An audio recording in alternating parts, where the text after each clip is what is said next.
വിചാരിക്കണേ ഇങ്ങനെ പൈപ്പ് ക്ലീനറൊക്കെ വാങ്ങണം കേട്ടോ. വിചാരിച്ചാൽ പോരാ, സാധനം വാങ്ങും ചെയ്യണം കേട്ടോ. ഞാൻ അടുത്തുള്ള കുറേ ഷോപ്പിലൊക്കെ ചോദിച്ചിട്ടുണ്ടായിരുന്നു, അപ്പോൾ കിട്ടിയില്ല. അതുകൊണ്ട് തന്നെ ഞാൻ വേഗം തന്നെ പോയിട്ടൊന്ന് ഓർഡർ ചെയ്തിട്ടുണ്ട് കേട്ടോ. അപ്പോൾ ഇന്നാണ് സാധനം കയ്യിൽ കിട്ടിയിട്ടുള്ളത്. സാധനം കയ്യിൽ കിട്ടിയപ്പോൾ തന്നെ ഒരു സാധനം ഉണ്ടാക്കാനുള്ളൊരു ഐഡിയയും കിട്ടിയിട്ടുണ്ട്. ഞാൻ ഉണ്ടാക്കുന്നത് ഒരു ചെറിയാണ് കേട്ടോ. അപ്പം നിങ്ങൾ എടുക്കുന്ന സമയത്ത് ഈ റെഡ് കളർ പൈപ്പ് ക്ലീനർ എടുക്കുക.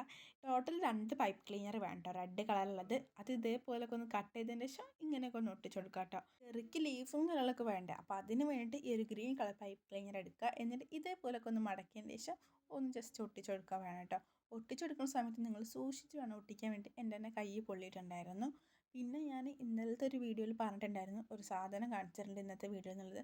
അത് ഞാൻ ഈ ഒരു വീഡിയോയിൽ ഇൻക്ലൂഡ് ചെയ്തിട്ടുണ്ട്. അപ്പോൾ എല്ലാവരും ഒന്ന് കണ്ടു നോക്കുക, എങ്ങനെ ഉണ്ടെന്നുള്ളത് അഭിപ്രായം പറയുകയും ചെയ്യാം കേട്ടോ. അപ്പോൾ എൻ്റെ ചെറിയൻ്റെ ഫൈനൽ ലുക്ക് ഇതാണ് ഗൈസ്. ഭയങ്കര സിമ്പിളായിട്ട് ഞാൻ ഉണ്ടാക്കിയിട്ടുള്ളത്. അപ്പോൾ എല്ലാവരും ഇത് ട്രൈ ചെയ്ത് വെക്കാൻ മറക്കണ്ട. ഈ ഒരു പുൽക്കൂടിലൊന്നും ഞാൻ ഫുള്ള് സാധനങ്ങളൊന്നും വെച്ചിട്ടില്ല. അപ്പോൾ കുറച്ചും കൂടി സാധനങ്ങളൊക്കെ വെക്കാറുണ്ട്. അത് ഞാൻ പിന്നീട് ഒരു ദിവസം എന്തായാലും വീഡിയോ എടുത്തിട്ട് നിങ്ങളോട് കാണിക്കാവുന്നതായിരിക്കും. പുൽക്കൂടും പിന്നെ ചെറിയ ഉണ്ടാക്കിയതൊക്കെ എല്ലാവർക്കും ഇഷ്ടപ്പെടുമായിരിക്കുന്നു. ഇഷ്ടപ്പെടാൻ എന്തായാലും ലൈക്കും സബ്സ്ക്രൈബും മറക്കണ്ട.